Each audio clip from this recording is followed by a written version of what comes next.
आपलं आजचं टॉपिक आहे रिसायकलिंग. तर खरं म्हणजे जे 5R म्हटले जातात त्यातलं रिसायकलिंग हा एक आर आहे. म्हणजे reject, reduce, reuse, repurpose and recycle. या सगळ्यामध्ये सगळ्यात शेवटचा ऑल्टरनेटिव्ह आहे तो रिसायकल आहे. म्हणजे रिसायकलिंग करताना किंवा त्याच्यावरचं सगळं सायन्स डेव्हलप करताना किंवा रिसायकलिंग एखादी गोष्ट करावी की नाही हे ठरवताना जो बेसिक विचार केला गेलाय तो त्या वस्तूमधल्या कंटेंटचा तर आहेच, त्याच्या पुढे जाऊन त्या वस्तूला रिसायकल किंवा रिप्रोसेस करायला किती एनर्जी लागते याच्या बेसिसवरती त्याच्या रिसायकलिंगची शक्यता आहे की नाही अशा स्वरूपाचा विचार इंडस्ट्रीयल लेवलवरती सुरू आहे. पण ब्रॉड लेवलला सगळ्यात पहिल्यांदा म्हटलं रिसायकल म्हणजे काय, तर रिसायकलची डेफिनेशन अशी आहे की process of converting material into new material objects, waste material into new material objects. म्हणजे कुठल्याही प्रकारच्या कचऱ्याचं जर कुठल्या तरी उपयोगी प्रकारच्या गोष्टीमध्ये रूपांतर करता आलं तर त्याला रिसायकल असं म्हणतात. परंतु ही ही डेफिनेशन भरपूर छोटी आहे असं माझं मत आहे. या डेफिनेशनच्या पुढे जाऊन नॉट नेसेसरीली उपयोगी वस्तूमध्ये रूपांतर करता आलं तर कुठल्या तरी स्थिर गोष्टीमध्ये रूपांतर करता आलं तरी सुद्धा त्याला रिसायकल असं म्हणता येईल. म्हणजे ती प्रत्यक्षात उपयोगात येते किंवा प्रत्यक्षात उपयोगात येत नाही याच्यापेक्षा त्या वस्तूचं किंवा त्या प्रकारच्या गोष्टीचं कुठल्या तरी अशा गोष्टीत रूपांतर झालं जी कुठल्या ना कुठल्या तरी प्रकारे कुणाला ना कुणाला तरी उपयोगात होईल किंवा स्थिर होईल अशा स्वरूपाचं त्याचं डेफिनेशन करायला हरकत नाही. म्हणजे कन्स्ट्रक्शन मटेरियल आहे. कन्स्ट्रक्शन मटेरियल आपल्याकडे मोठी बिल्डिंग पडली ना की मोठ्या प्रमाणावरती कन्स्ट्रक्शन मटेरियल त्या बिल्डिंगचं खाली पडलेलं असतं आणि मग ट्रक भरभरून ते कन्स्ट्रक्शन मटेरियल नेलं जातं. तर प्रॅक्टिकली हे कन्स्ट्रक्शन मटेरियल जे आहे ते सगळं कॅल्कॅरियस मॅटर आहे. म्हणजे त्याच्यामध्ये चुना आहे, सिमेंट आहे, वाळू आहे, रेती आहे, नंतर तुमचं विटा आहे, त्याच्यावर दिलेलं प्लास्टर म्हणजे परत सिमेंटच आहे आणि त्याच्या आतमध्ये असलेल्या बाकी ऍक्सेसरीज म्हणजे प्लास्टिक आहे, ग्लास आहे काही प्रमाणामध्ये आणि स्टोन आहे कुठल्या तरी प्रकारचा. आता अशा प्रकारे पडलेल्या बिल्डिंग मधलं लाकूड आहे मेन मेन पदार्थ त्यातला. अशा प्रकारचं पडलेल्या बिल्डिंगचं मटेरियल समजा त्यांनी उचललं आणि एका ठिकाणावर उचलून दुसऱ्या ठिकाणी नेलं तर त्याच्यावरती ट्रान्सपोर्टची कॉस्ट आहे, नेल्यानंतर ते कुठे ठेवायचं त्याच्यासाठी लागणारी जागा आहे, त्या जागेची कॉस्ट आहे, त्याच्यानंतर ते ते सेग्रिगेशन करायला लागणाऱ्या माणसांची कॉस्ट आहे, त्याच्यानंतर ते सेग्रिगेट केलेलं मटेरियल प्रोसेस करायला लागणाऱ्या सगळ्या प्रकारच्या इंडस्ट्रीची आणि मशिनरीची कॉस्ट आहे आणि त्यातून जे प्रोडक्ट परत निघेल ते प्रोडक्ट परत एकदा सेल करण्याची सगळ्या प्रकारची रचना आणि हे सगळं आहे त्याच्यामध्ये. खरं म्हणजे तुम्ही जर बघितलं असेल तर पूर्वी कॉन्क्रीट आहे ना, कॉन्क्रीट ते पण जिथे बिल्डिंग तयार होते तिथेच ते बनवलं जायचं. म्हणजे मोठं मशीन असायचं कॉन्क्रीटचं, ते गोल गोल गोल गोल फिरत असायचं आणि सगळं खालचं ते वाळू वाळू रेती नंतर तुमचं पाणी आणि सिमेंट आणि ते खडी हे सगळं त्याच्यामध्ये टाकलं जायचं आणि ते कॉन्क्रीट मशीन ते गोल गोल गोल गोल फिरता फिरता ते सगळं मिक्स करायचं आणि ते मिक्स केलेलं कॉन्क्रीट आहे जिथे स्लॅब आहे तिथे स्लॅब वरती टाकलं जायचं. ही अत्यंत आयडियल सिस्टीम होती. त्या आयडियल सिस्टीम मध्ये हे सिमेंट कुठेतरी तिसऱ्या ठिकाणी तयार नाही केलं जायचं, ते त्याच ठिकाणी तयार व्हायचं आणि त्याच ठिकाणी टाकलं जायचं आणि त्यातून सगळ्याच्या सगळ्या म्हणजे पूर्वीच्या प्रचंड बांधले गेलेले सगळ्या प्रकारची कन्स्ट्रक्शनला अशाच प्रकारची मेथोडॉलॉजी वापरली गेली की कच्चा माल आहे तो वाहून नेला गेला आणि कच्च्या मालाचं प्रत्यक्ष सिमेंट आणि कॉन्क्रीटमध्ये जे रूपांतर करायचं ते तिथेच केलं गेलं. आता कसं झालंय की हा सगळा कच्चा माल हा पूर्वीच कुठेतरी एकत्र येतो आणि तो सगळा एकत्र करून ते कॉन्क्रीट आणून तिथे टाकतो आणि त्यामुळे या सगळ्या कॉन्क्रीटमध्ये भरपूर मोठ्या प्रमाणामध्ये कॅल्कॅरियस मॅटर जे लागतं जे त्या कॉन्क्रीटची स्ट्रेंथ वाढवू शकतं. तर अशा प्रकारचं कॅल्कॅरियस मॅटर मिळवण्यासाठी आताच्या कन्स्ट्रक्शन वेस्ट वरती थोड्याशा प्रमाणात जर आपण प्रक्रिया केली तर ते कॅल्कॅरियस मॅटर त्याच्यातनं मिळू शकते. आणि ते जर या प्री मिक्स अशा प्रकारच्या सिमेंटमध्ये जर आपण टाकलं तर किंवा ते जर अशा प्रकारच्या कॉन्क्रीटमध्ये तयार होताना जर टाकलं गेलं तर कित्येक मोठ्या प्रमाणावरती पैशाची सुद्धा बचत होईल आणि बांधलं जाणारं कन्स्ट्रक्शन आहे ते अधिक सक्षम सुद्धा होईल. आणि म्हणून रिसायकलिंग इंडस्ट्री जी आहे ना, रिसायकलिंग इंडस्ट्री ती मास स्केलवरती काम करू शकते, ती छोट्या स्केलवरती काम नाही करत.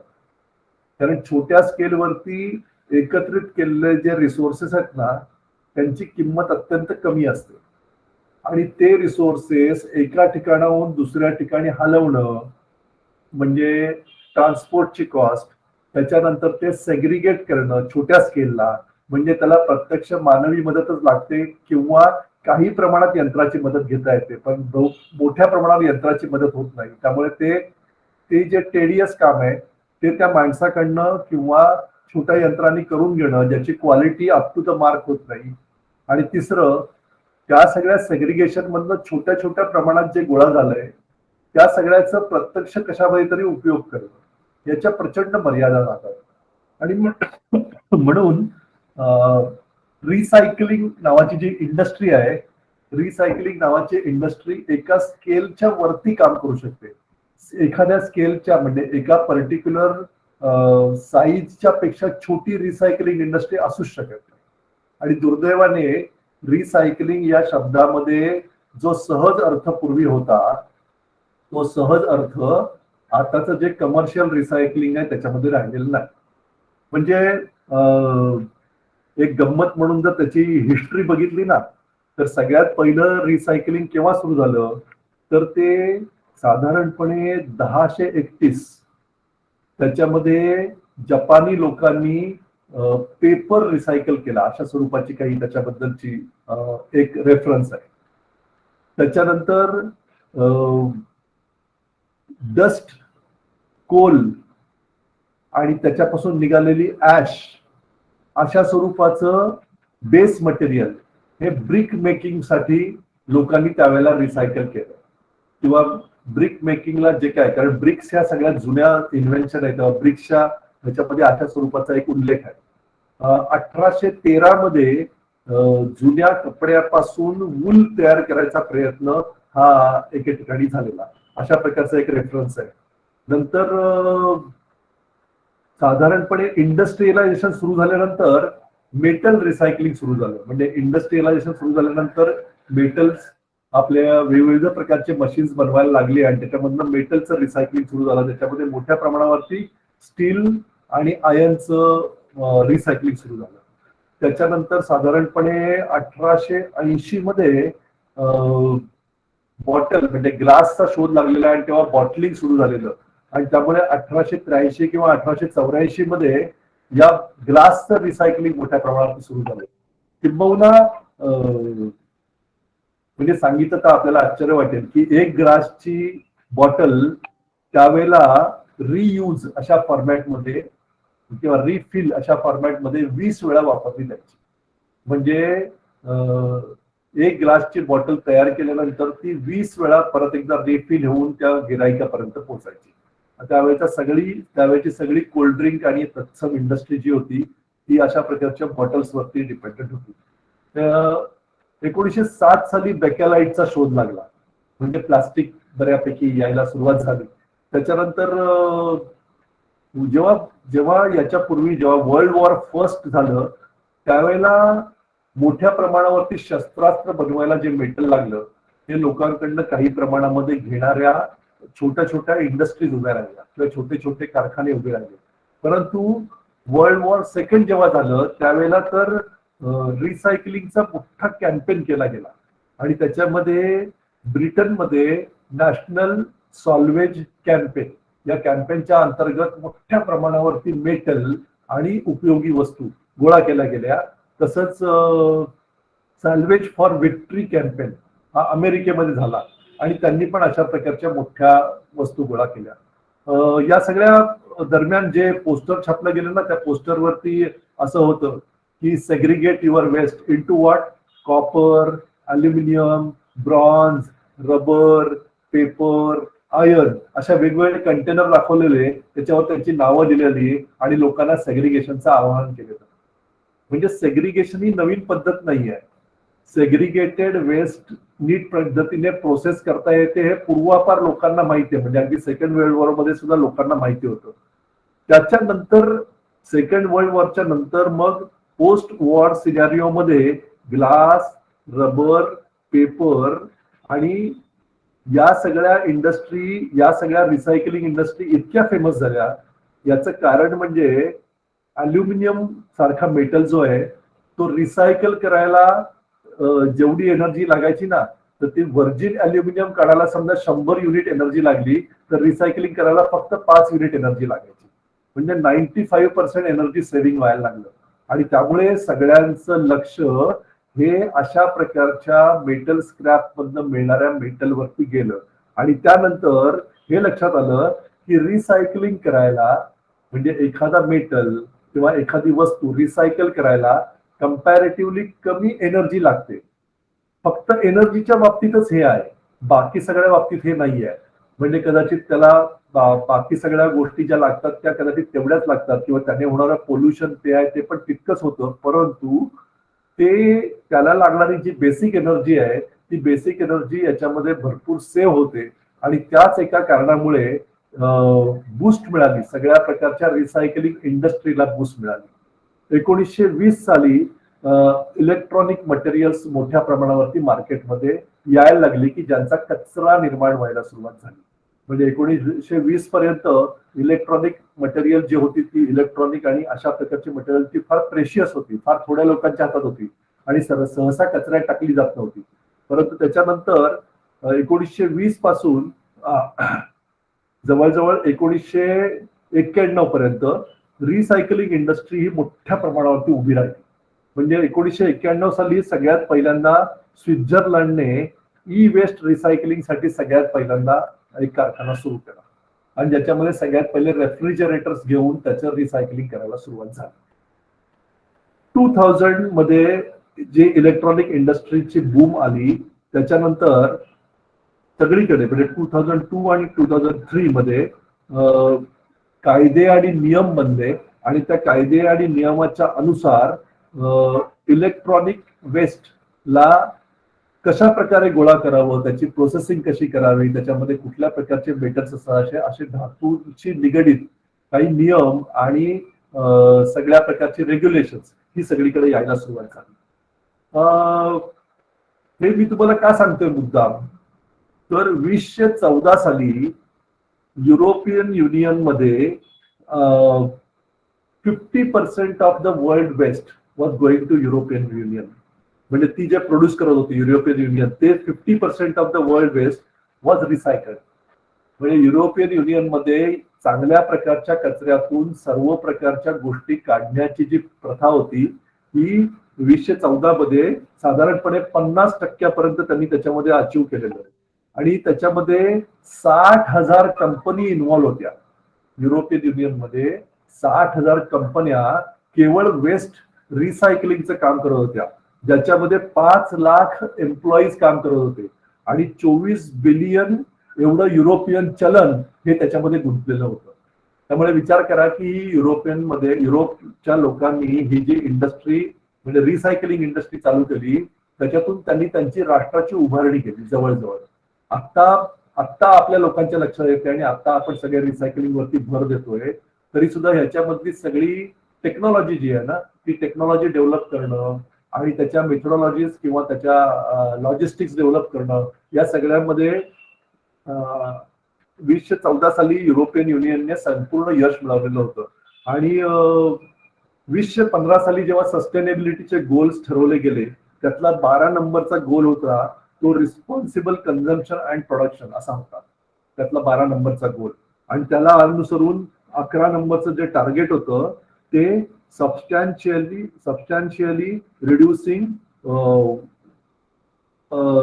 वेस्ट अप टू 2030 असं त्यातलं एक टार्गेट ठरवलेलं होतं. म्हणजे रिसायकलिंग टू व्हॉट एक्सटेंट, तर आपल्या सगळ्यांच्या वेस्टमध्ये इतकं रिडक्शन झालं पाहिजे 2030 सालापर्यंत, अशा प्रकारचं एक टार्गेट आहे. हे या सस्टेनेबिलिटी मध्ये आपण एम करून म्हणजे असा एक आपण ठराव करून घेतलेला होता.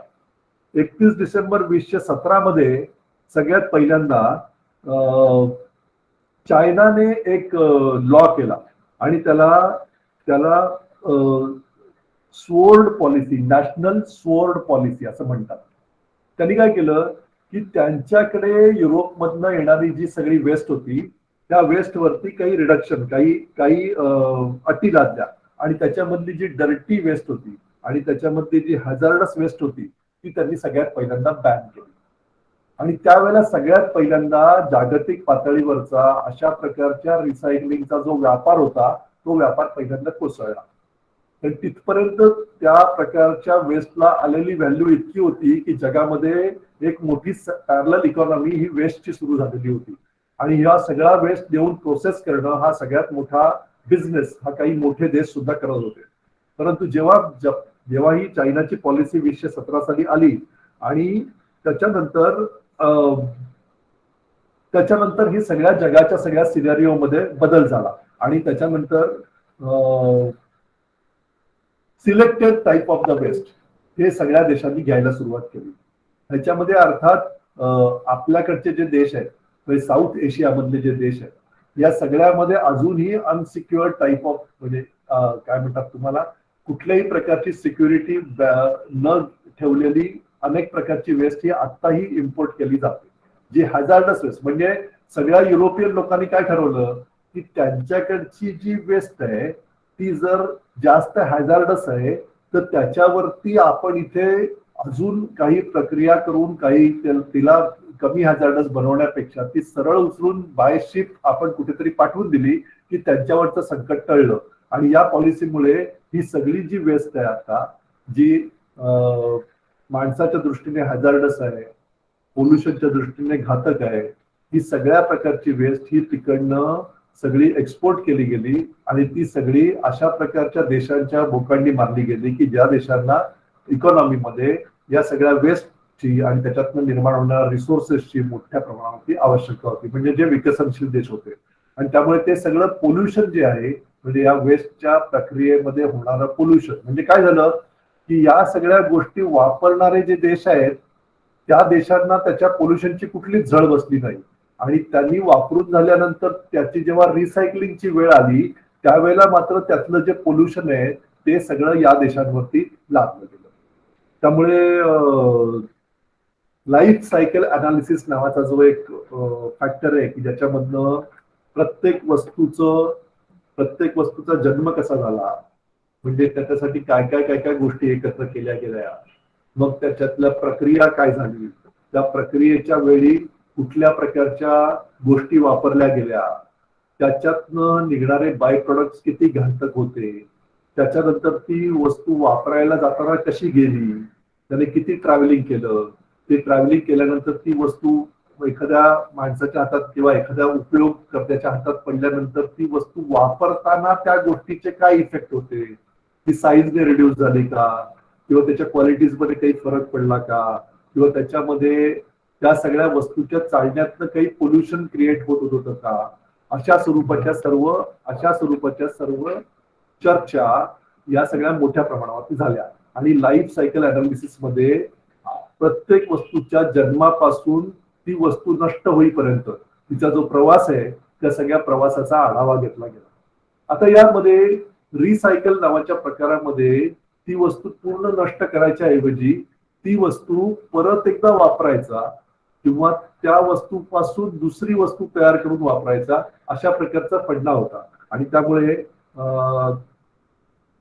इंडस्ट्रियल रिव्होल्युशनच्या नंतर किंवा इंडस्ट्री सगळीकडे सेट झाल्यानंतर या किंवा ई वेस्ट सारखी गोष्ट मोठ्या प्रमाणावरती, म्हणजे मार्केटमध्ये इंडस्ट्रीने प्रोड्यूस केलेली भरपूर गोष्टी मोठ्या प्रमाणावरती आल्यानंतर त्यातून निर्माण होणारी वेस्ट ही कोणाची असावी या संदर्भात कायदे सुद्धा झाले. त्या वेस्टचं प्रक्रिया कशी करावी, त्यातनं पोल्युशन कसं असावं याबाबत जागतिक पातळीवरती चर्चा सुद्धा झाल्या. तरी सुद्धा त्यातले फायदे जे आहेत ते विशिष्ट देशांनी घेतले आणि त्यातल्या ज्या सगळ्या हॅझार्डस गोष्टी होत्या त्या अनेक इतर देशांच्या लोकांनी मारला गेला. आता याच्यामध्ये आर्थिक गणित जी होती त्या गणितांच्या नुसार हे सगळं जगाचं राजकारण घडत गेलं. आपला रिसायकलिंगशी संबंध कुठे येतो? म्हणजे व्यक्ती म्हणून किंवा अशा प्रकारची संघटना म्हणून आपण काही जागतिक पातळीवरच्या या सगळ्या सिनेरिओमध्ये जाऊ शकत नाही. पण या सिनेरिओची सगळ्या प्रकारची माहिती आपल्याला असणं आवश्यक का आहे? तर आपण जी रिसायकलिंगची चळवळ करतोय त्या सगळ्या रिसायकलिंगच्या चळवळीमधून निर्माण होणारे जे परत एकदा रिसोर्सेस आहेत ते सगळे रिसोर्सेस आपल्याच देशात राहावेत आणि आपल्या देशाने त्याचं रियूज करावा की आपल्या देशाने त्याचं परत एकदा इतर वस्तूमध्ये रूपांतर करावं असा आपला आग्रह असावा. तरच आपण या सगळ्यामधनं सर्वाइव्ह होऊ शकतो. अनेक देशांची आपल्या देशाच्या मार्केटवरती नजर का आहे? तर आपण जितके जास्त पदार्थ किंवा जितक्या जास्त गोष्टी वापरणार तितका जास्त कचरा आपण रिप्रोड्यूस करणार आणि तो कचरा प्रोड्यूस झाल्यानंतर त्या कचऱ्यातनं परत सगळे रिसोर्सेस मिळणार आहेत. त्यामुळे एक प्रकारची चक्राकार इकॉनॉमी की ज्याच्यामध्ये रिसोर्सेस हे आपण वापरतोय आणि परत ते अनयुजफुल झाल्यानंतर परत एकदा त्यांना युजफुल फॉर्मॅटमध्ये बदलायचा प्रयत्न करतोय. अशी एक मोठी इंडस्ट्री जर आपल्या देशामध्ये मोठ्या प्रमाणावरती सेट झाली तर आपण अनेक बाबतीमध्ये काही वर्षांनी स्वयंपूर्ण होऊ शकतो. कारण याच्यामध्ये सगळ्या प्रकारचे रिसोर्सेस म्हणजे सगळ्या प्रकारच्या गोष्टी आपण वापरणार. त्यामुळे सगळ्या पूर्वी कसं होतं विशिष्ट मेटल ते विशिष्ट देशात मिळणार किंवा विशिष्ट गोष्टींसाठी विशिष्ट देशांची मोनोपोली झालेली. आता ते त्याचं प्रॉडक्ट बनल्यानंतर ते प्रॉडक्ट विशिष्ट ठिकाणी नेऊन विकल्यानंतर ते त्या प्रॉडक्ट वरती आणि त्याच्यामध्ये वापरल्या जाणाऱ्या सगळ्या प्रकारच्या धातूंवरती किंवा सगळ्या प्रकारच्या गोष्टींवरती तिकडच्या मालकांचा किंवा तिकडच्या देशाचा किंवा तिकडच्या वापरकर्त्यांचा अधिकार निर्माण होतो. आणि तिथून ती गोष्ट जर रिसायकलिंगला नीट पद्धतीने नेली आणि आपण ती नीट रिसायकल करून त्यातले सगळे रिसोर्सेस मिळवले तर जो सगळ्यात मोठा देश सगळ्यात मोठं कन्झम्पशन करेल त्याच्याकडे सगळ्यात मोठे रिसोर्सेस हे आपोआप तयार होतील. अशा स्वरूपाचे काही प्रिन्सिपल डेव्हलप होऊ लागलेला आहे. आता ह्याच्यामध्ये मेटलच्या नंतर एक मोठी गोष्ट जी रिसायकलिंगला आवश्यक आणि रिसायकलिंगसाठी मोठ्या प्रमाणावरती आली ती आली प्लास्टिक.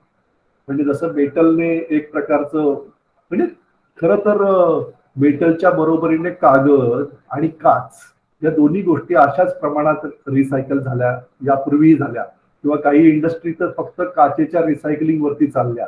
मी जसं म्हटलं की कॉटन रॅग त्याच्यापासून कपडे बनवणाऱ्या सुद्धा कंपन्या आल्या आणि त्यांनी सुद्धा काही वेगळ्या प्रकारचे विक्रम रचलेले आहेत. त्यामुळे जिथे जिथे कमर्शियली काहीतरी वेगळं व्हेंचर करता येतं त्या स्वरूपाच्या रिसायकलिंगला सगळ्यात मोठं यश मिळालं. म्हणजे त्या वस्तू गोळा करण्याची सिस्टीम लागली, त्या वस्तू एकत्र केल्यानंतर त्या पॅक करून परत एकदा नीट पद्धतीने त्या कंपनीमध्ये किंवा त्या ठिकाणी पोहोचवल्या गेल्या वर्किंग प्लेसवरती. त्या वर्किंग प्लेसवरती त्याला सगळ्या प्रकारची जी यंत्रणा होती ती मशीनच्या स्वरूपामध्ये उपलब्ध झाली किंवा त्याला लागणारी केमिकल्स होती ती कमर्शियली अवेलेबल झाली आणि या सगळ्यातनं ती मोठ्या प्रमाणावरती त्याचं प्रोडक्ट बनवून परत एकदा मार्केटमध्ये येऊन त्यातून पैसे उत्पन्न झाले. म्हणजे या रिसोर्सेस मधनं पैसे उत्पन्न झाले. अडचण कसली आहे? अडचण असली आहे की ज्या गोष्टींचं रिसायकलिंग करण्याच्या मर्यादा आहेत म्हणजे ज्या गोष्टीचं रिसायकलिंग हे थोडंसं कठीण आहे किंवा ज्या अत्यंत छोट्या स्वरूपात वापरल्या गेल्या आहेत आणि त्या परत एकदा रिकलेक्ट करून तेवढ्या मोठ्या स्वरूपात एकत्र करणं हे कठीण आहे. तर या सगळ्या गोष्टींच्या मात्र अजूनही याच्यामध्ये भरपूर काय म्हणतात ते सगळ्या प्रकारच्या कमर्शियल सिस्टीम सुद्धा याच्यामध्ये यशस्वी झालेल्या नाही आणि त्यामुळे सगळ्या प्रकारचा कचरा जसं कन्स्ट्रक्शन वेस्ट बद्दल आपण सगळ्यात पहिल्यांदा बोललो तर कन्स्ट्रक्शन वेस्ट मध्ये अजूनही जे कॅल्कॅरियस मॅटर एका केमिकल अवस्थेतनं दुसऱ्या केमिकल अवस्थेमध्ये गेलेलं आहे म्हणजे हायड्रेटेड अवस्थेमध्ये गेलेलं आहे त्याला परत एकदा पूर्वीच्या केमिकल अवस्थेमध्ये आणणं हे अजूनपर्यंत कमर्शियली सक्सेसफुल झालेलं नाही. तसं जर झालं असतं ना तर आपल्या सगळ्या सिमेंटच्या कारखाने बंद पडून या कॅल्कॅरियस मॅटर मधनं आपल्याला परत एकदा सिमेंटच्या सदृश पदार्थ बनवता आला असता. परंतु दुर्दैवाने ती केमिकल रिॲक्शन इरिव्हर्सिबल आहे किंवा तिला लागणारी एनर्जी जी आहे ती अत्यंत जास्त आहे आणि त्यामुळे आपल्याला अशा प्रकारचं यश मिळालेलं नाही. तसं जर यश मिळालं ना तर सिमेंटच्या मुळे होणारे सगळ्या प्रकारचे दुष्परिणाम संपून जाऊन आपल्याला एक नवा पदार्थ जन्माला आणता येईल आणि जो आपल्याला सगळ्या प्रकारच्या कन्स्ट्रक्शन मध्ये वापरता येईल आणि जेव्हा पाहिजे तेव्हा त्याच्यातलं कन्स्ट्रक्शन मधनं काढून तो परत एकदा डिझोल्यूट करता येईल. अशा स्वरूपाचं रिसायकलिंग हे आत्ताच्या जमान्याला प्रचंड मोठ्या प्रमाणात आवश्यक आहे. त्यामुळे रिसायकलिंग म्हटल्यानंतर एवढं मोठी गोष्ट आहे, म्हणजे एवढ्या मोठ्या प्रमाणावरती ते चालू आहे, त्याला हिस्ट्री आहे, त्याला प्रेझेंट काही स्टेटस आहे आणि त्याला फ्युचर पण आहे. या सगळ्या गोष्टींना आपल्या डोक्यातलं रिसायकलिंग म्हणजे काय, तर आपल्या डोमेस्टिक लेवलवरती जो कचरा आपल्या घरामध्ये निर्माण होतो तो आपण रिसायकल कसा करायचा. त्याच्यामध्ये सुद्धा रिसायकल करताना तो योग्य प्रमाणामध्ये एकत्र करणं, त्याचं लॉजिस्टिक नीट डेव्हलप करणं, तो योग्य प्रकारे एकत्र झालेला जो कचरा आहे तो मोठ्या स्केलला एका मोठ्या काय म्हणतात रिझर्वायर मध्ये गोळा करणं, मग त्या रिझर्वायर मधनं तो अशा ठिकाणी घेऊन जाणं की जिथे त्याच्यावरती प्रक्रिया होईल आणि मग त्या प्रक्रियेच्या नंतर त्याच्यातनं अजून काहीतरी वस्तू बनवून कदाचित ती परत एकदा कुठल्या तरी मार्केटिंग सिस्टीम मधनं आपल्यापर्यंत पोहोचतं. याचं जे सायकल आहे ना, ही सायकल प्रचंड मोठी आहे आणि ती अनेकांवरती डिपेंडंट आहे आणि त्यामुळे अनेकदा आपल्याकडचे सगळ्या प्रकारच्या रिसायकलिंग सिस्टीम या फेल झातात. म्हणजे याचं जे लॉजिस्टिक आहे ना ते प्रचंड मोठं डेव्हलप केलेलं आहे आणि त्या प्रचंड मोठ्या लॉजिस्टिकला लागणारे हजारो हात आणि त्याला लागणाऱ्या सगळ्या सपोर्टिंग सिस्टीम या अनेकदा अयशस्वी झाल्यामुळे मोठ्या प्रमाणावरती रिसायकलिंगचं जे प्लॅनिंग केलं जातं ते बऱ्यापैकी अयशस्वी होतं. परंतु समजा एका विशिष्ट पदार्थाला गोळा करायचं ठरवलं आणि विशिष्ट पदार्थाच्या मागे जर आपण लागलो तर त्याच्या सिस्टीम ज्या आहेत त्या आपण यशस्वी करू शकतो. आपल्याकडे अजूनही सेग्रिगेशन जे आहे ना, त्या सेग्रिगेशनचं योग्य प्रकारचं महत्व हे आपल्याला कळलेलं नाही. म्हणजे आपण कितीही डोकं फोडून लोकांना सांगितलं तरी सुद्धा या दोन गोष्टी एकत्र झाल्या तर काय बिघडतं अशा स्वरूपाचा आपल्या मनांमध्ये शंका येते आणि आपल्या मनामध्ये एकदा शंका आली की आपण त्या दोन गोष्टींच्या काय म्हणतात ते प्रभावामुळे इतर अनेक गोष्टी सुद्धा एकत्र करून त्याला टाकायला सुरुवात करतो आणि काही दिवसांनी सेग्रिगेटेड कचरा जो असतो तो संपून एकत्रित कचरा सगळ्यांवर टाकायला सुरुवात करतात. अनेक लोक तर या सगळ्या सेग्रिगेशन नावाचा प्रकार जो आहे त्याला ऍक्सेप्टच करत नाही, कारण तो काहीतरी सुबुद्ध नागरिकांनी घेतलेलं सुसंबद्ध पाऊल आहे असं त्यांना वाटतच नाही. त्यांना असं वाटतं की कोणतरी आपल्यावरती कंपल्शन करतोय आणि आपण कंपल्शन करतोय म्हणून हे सगळं वेगळं करतोय आणि कोणतरी वेडपट म्हणजे माझ्यापेक्षा कमी शिकलेला माणूस येतो आणि तो मला येडावून दाखवतो आणि ते सगळं गोळा करतो अशी एक समजूत आपल्या मनात बसलेली आहे. आणि त्यामुळे सुबुद्ध नागरिकाने सगळं विज्ञान समजून घेऊन सेग्रिगेट केलेला कचरा द्यायला जर आपण सगळ्यांनी सुरुवात केली तर ही सगळ्या प्रकारची जी रिसायकलिंगची सिस्टीम आहे ना ती 1000 पावलं पुढे जाऊ शकते. अन्यथा मिक्स केलेला जो कचरा आहे तो मिक्स केलेला कचरा अजून मिक्स करून त्याच्यामध्ये सगळ्या प्रकारची डर्ट जर आतमध्ये टाकली, त्याच्यामध्ये पाणी जर आतमध्ये मिक्स झालं तर कित्येक प्रेशियस गोष्टी ज्या आहेत, कित्येक प्रेशियस मेटल्स, कित्येक प्रेशियस गोष्टी या सहजपणे कचऱ्यातून जाऊन त्या जमिनीच्या खाली अशा जाऊन बसतात की जिथून परत त्या काढून त्यांचा योग्य प्रकारे रिसायकलिंगसाठी वापर करणं हे वैज्ञानिक दृष्ट्या किंवा आर्थिक दृष्ट्या आपल्या कोणाला शक्य होत नाही. म्हणजे याचे पर्सेंटेज जे आहेत ते प्रत्येक ठिकाणी वेगवेगळे आहेत. त्यामुळे मी तुम्हाला इथे द्यायचा प्रयत्न केला नाहीये. काही लोक असं म्हणतात की आपण फक्त 10% प्लास्टिक रिसायकल करतो आणि प्लास्टिक रिसायकलिंग असोसिएशन जी मुंबईची आहे ती असं म्हणते की आपण 22 ते 25% प्लास्टिक रिसायकल करतो. तुम्ही विचार करा की आता रिसायकलिंग करणारं प्लास्टिक जर इतकं असेल इतक्या प्रयत्नानंतर आपलं, तर उरलेलं 75% किंवा उरलेलं 85% हे प्लास्टिक जातं कुठे बसलं. हे सगळं प्लास्टिक, हे सगळं मेटल, ही सगळी ई वेस्ट, ही सगळी विदाऊट रिसायकलिंग बाहेर जाते. त्यामुळे recycling must turn into a movement आणि तो उद्योग बनवणारं किंवा त्याच्याबद्दलचं योग्य प्रकारचं प्रशिक्षण देणारं केंद्र हे लवकरात लवकर सुरू व्हायला पाहिजे. याच्यामध्ये बिझनेस आहे किंवा हा प्रेस्टिजियस बिझनेस आहे किंवा याला नियम लागू आहेत आणि या नियमाप्रमाणे कमीत कमी पोल्युशन करून या सगळ्या गोष्टी परत एकदा राष्ट्राला मिळवून द्यायच्या आहेत अशा स्वरूपाचं थिंकिंग, प्रशिक्षण, शिक्षण, सर्टिफिकेशन देणारी कुठल्याही प्रकारची यंत्रणा आपल्या देशामध्ये आता उपलब्ध नाही. त्यामुळे हा सगळा जो व्यवहार आहे आता तो बऱ्यापैकी अनऑथोराइज, जे कमीत कमी पैशामध्ये काहीतरी प्रोसेस करू इच्छितात अशा लोकांच्या, आणि याच्यामध्ये सुधारणा व्हाव्यात किंवा याच्यामध्ये अजून काहीतरी वेगळं व्हावं, यातले सगळे सिस्टम्स जे आहेत त्या नीट चालवून याच्यामधनं मिळणारे रिसोर्सेस आहेत ते प्रेशियस रिसोर्सेस आहेत आणि ते देशाला परत एकदा परत मिळावे अशा प्रकारची रचना आपल्याकडे दुर्दैवाने उपलब्ध किंवा उभी राहू शकत नाही, आणि त्याचा आपल्याला सगळ्यांना त्रास होतोय.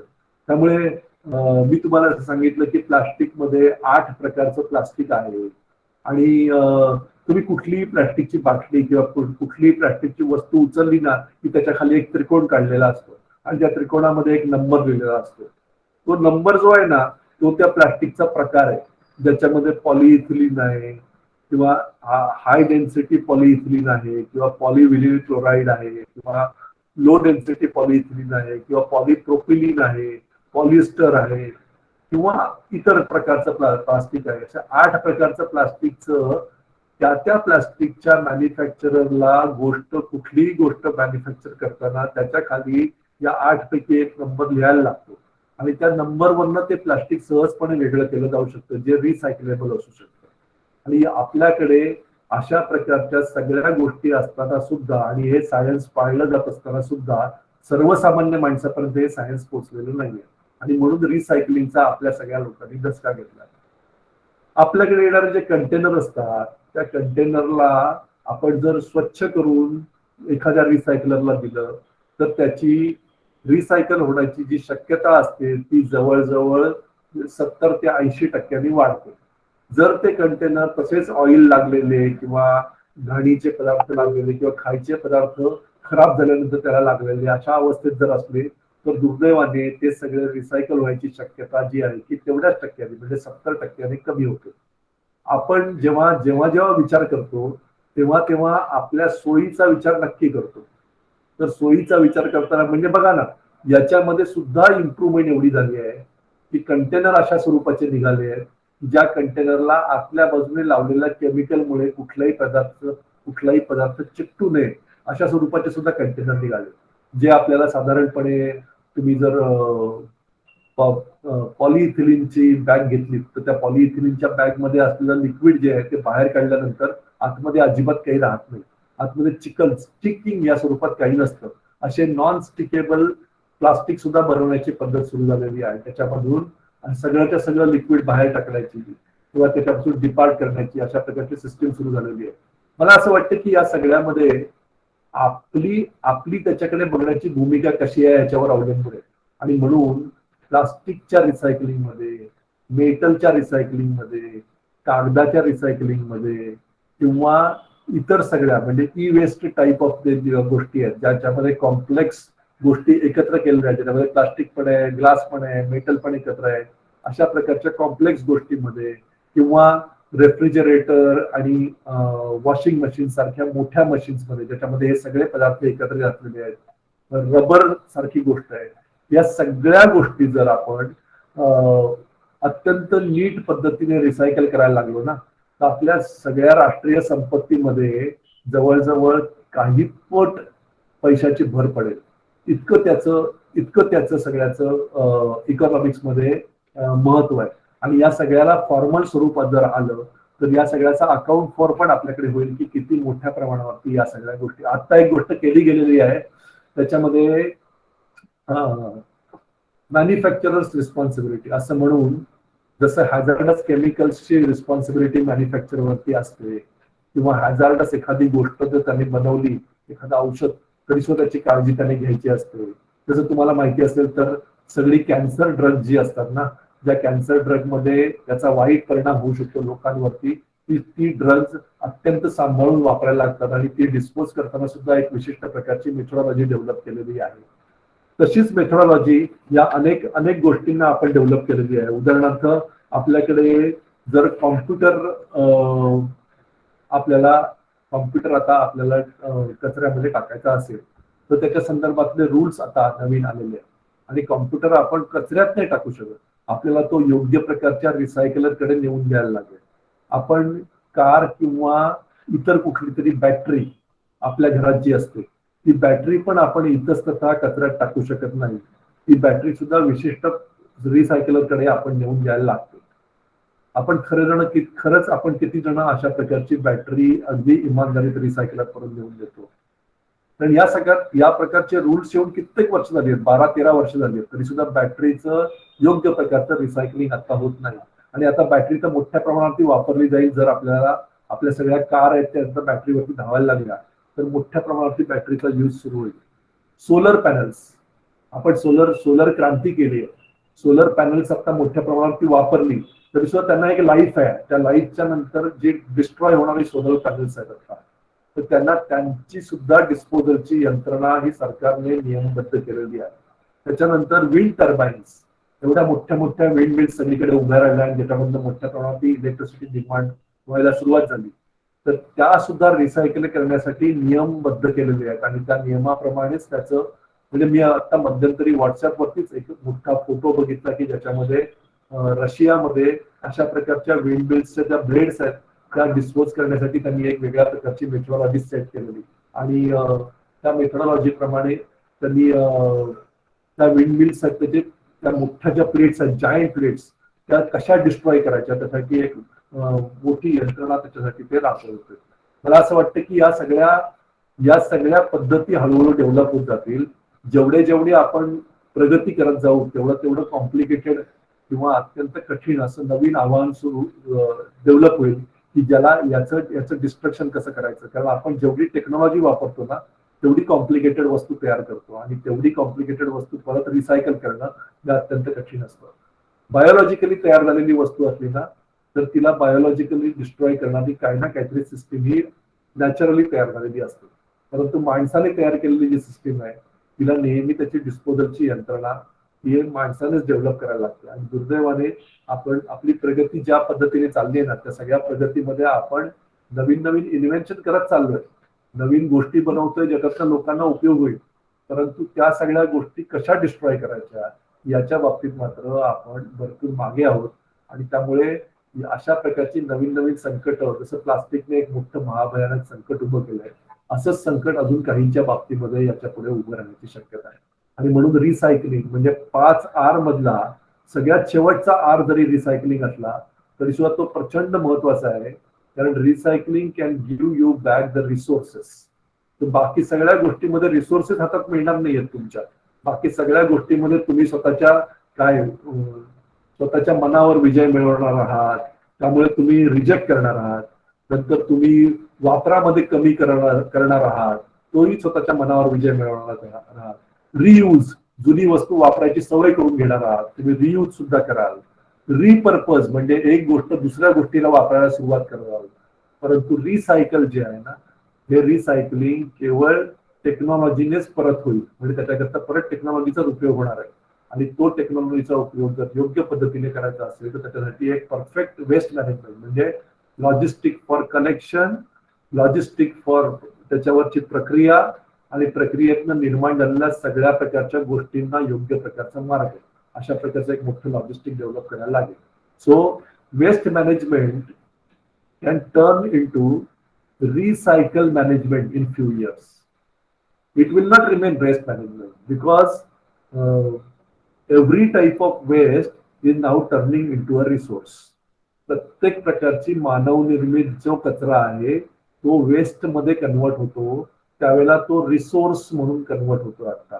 आणि तो रिसोर्स कोण घेतो आणि त्याच्यावर कशी प्रक्रिया करतो याच्यावरती देशाची इकॉनॉमी याच्या पुढे चालेल.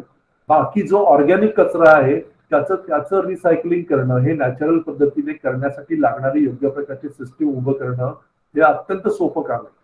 परंतु अशा प्रकारच्या कॉम्प्लिकेटेड वस्तू एकत्र करून त्यांच्यावरती प्रक्रिया करून त्याच्यापासून परत आपल्याला उपयोगी असलेल्या गोष्टी काढून घेणं, रिसायकलिंग करणं, that can become a science. माझ्या मते अजून एक 2-4 वर्षामध्ये किंवा 5 वर्षामध्ये रिसायकलिंग इंजिनियर नावाची एक फॅकल्टी सुद्धा कदाचित जन्माला येईल.